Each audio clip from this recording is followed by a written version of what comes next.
Bismillahirrahmanirrahim. Assalamualaikum warahmatullahi wabarakatuh. Sebelumnya, saya ingin memperkenalkan diri terlebih dahulu. Nama saya Andini Nurul Aziza dari Biologi 3A dari kelompok 3 dengan NIM 1197020011. Di sini saya ingin menjelaskan sedikit tentang salah satu dari uji protein, yaitu uji Santo protein. Nah, uji Santo protein merupakan uji kualitatif pada protein yang digunakan untuk menunjukkan keberadaan gugus benzen atau membuktikan adanya asam amino tirosin, triptofan atau fenilalanin yang terdapat di dalam protein. Alat dan bahan yang digunakan pada praktikum kali ini yaitu 4 tabung reaksi, pipet tetes, penangkas air, HNO3 pekat atau asam nitrat pekat, ada NaOH pekat, larutan albumin 2%, larutan pepton 2%, larutan kasein 2%, dan larutan gelatin 2%. Metode analisis protein ini menggunakan larutan asam nitrat pekat atau HNO3 pekat yang merupakan salah satu asam pekat. Nah, larutan asam nitrat ini ditambahkan ke dalam larutan protein, di mana dalam praktikum yang ada pada video, larutan protein tersebut adalah larutan albumin, larutan pepton, larutan kasein, dan larutan gelatin, masing-masing larutan tersebut dengan konsentrasi 2%. Setelah kedua larutan tersebut tercampur, maka akan terjadi reaksi sehingga terbentuk endapan berwarna putih. Nah, langkah selanjutnya akan dilakukan pemanasan terhadap larutan tersebut. Pada tahapan ini, endapan berwarna putih akan berubah warna menjadi warna kuning. Reaksi perubahan yang terjadi disebut reaksi nitrasi pada inti dari benzena yang terdapat pada molekul dari protein. Hasil positif pada uji Santo protein ini munculnya gumpalan atau cincin warna kuning. Pada praktikum ini, semua larutan memberikan hasil yang positif. Larutan tersebut adalah larutan albumin, larutan pepton, larutan kasein, dan larutan gelatin dengan masing-masing konsentrasi yaitu 2%. Hasil yang menunjukkan positif biasanya menghasilkan warna yang kuning hingga jingga. Sedangkan hasil negatif itu ditunjukkan dengan warna yang bening atau tidak adanya perubahan warna. Nah, pada uji ini, inti benzen yang terdapat di dalam suatu molekul tirosin, fenilalanin, dan triptofan akan ternitrasi dengan adanya penambahan HNO3 atau asam nitrat pekat. Lalu, senyawa nitrogen yang terbentuk akan menghasilkan warna yang kuning dan dalam lingkungan alkalis, ia akan terionisasi dengan bebas sehingga warnanya menjadi lebih tua atau berubah menjadi jingga. Nah, pada uji ini semua sampel menunjukkan hasil positif. Nah, pada uji ini mengapa digunakan larutan asam nitrat? Karena asam nitrat ini berfungsi untuk memecah protein menjadi gugus benzen. Nah, asam amino yang menunjukkan reaksi positif untuk uji ini yaitu contohnya ada tirosin, fenilalanin, dan triptofan. Protein yang mengandung residu asam amino dengan radikal fenil dalam struktur kimianya atau protein yang mengandung asam amino fenilalanin atau tirosin jika ditambahkan dengan asam nitrat pekat akan terbentuk gumpalan berwarna putih.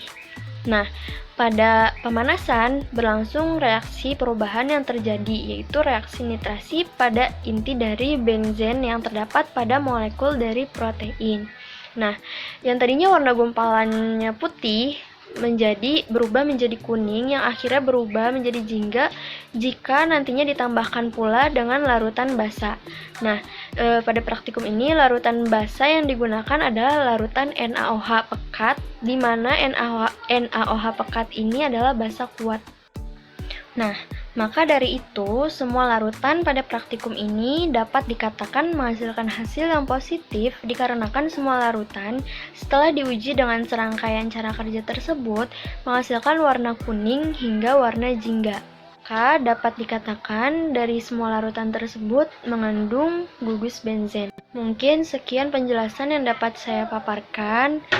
Mohon maaf apabila terdapat salah kata. Terima kasih atas waktunya. Wassalamualaikum warahmatullahi wabarakatuh. Bismillahirrahmanirrahim. Assalamualaikum warahmatullahi wabarakatuh. Nama saya Rida Novianti Rizky dari kelas Biologi 3A dengan NIM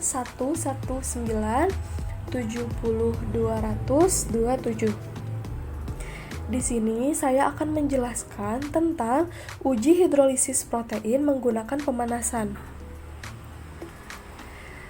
Prinsip pada percobaan ini yaitu proses hidrolisis asam umumnya menguraikan polisakarida menjadi monosakarida secara acak atau tidak ada pola tertentu dalam pemutusan ikatan glikosida dan polisakarida asam.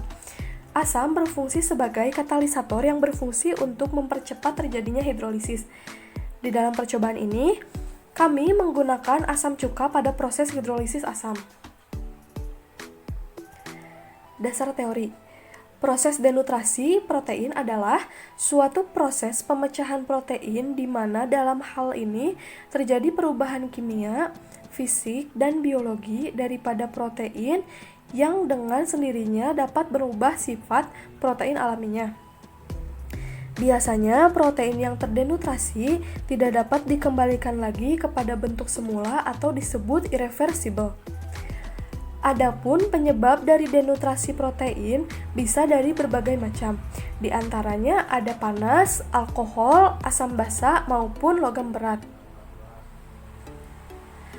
Panas dapat mengacaukan ikatan hidrogen dari protein namun tidak akan mengganggu ikatan kovalennya. Hal ini dikarenakan dengan meningkatnya suhu akan membuat energi kinetik molekul bertambah. Bertambahnya energi kinetik molekul akan mengacaukan ikatan-ikatan hidrogen.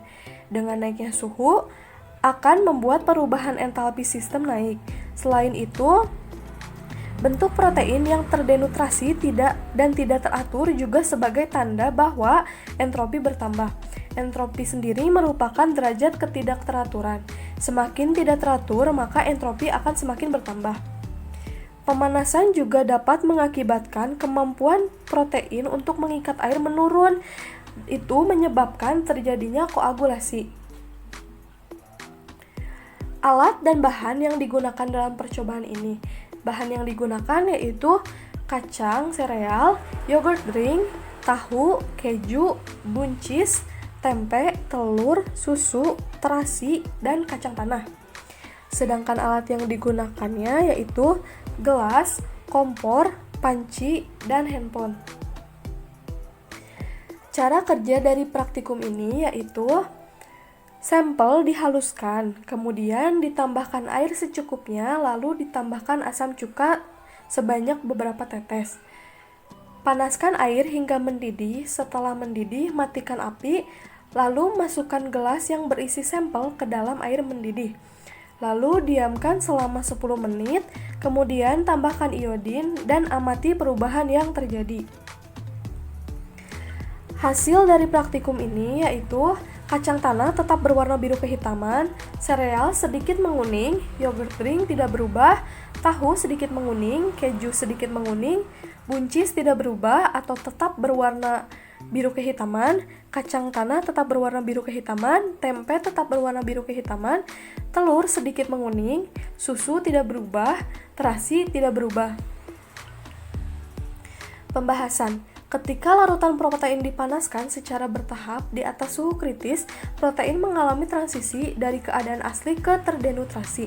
Mekanisme suhu menginduksi denutrasi protein cukup kompleks dan menyebabkan destabilisasi interaksi non-kovalen di dalam protein. Sekian dari saya, terima kasih. Assalamualaikum warahmatullahi wabarakatuh.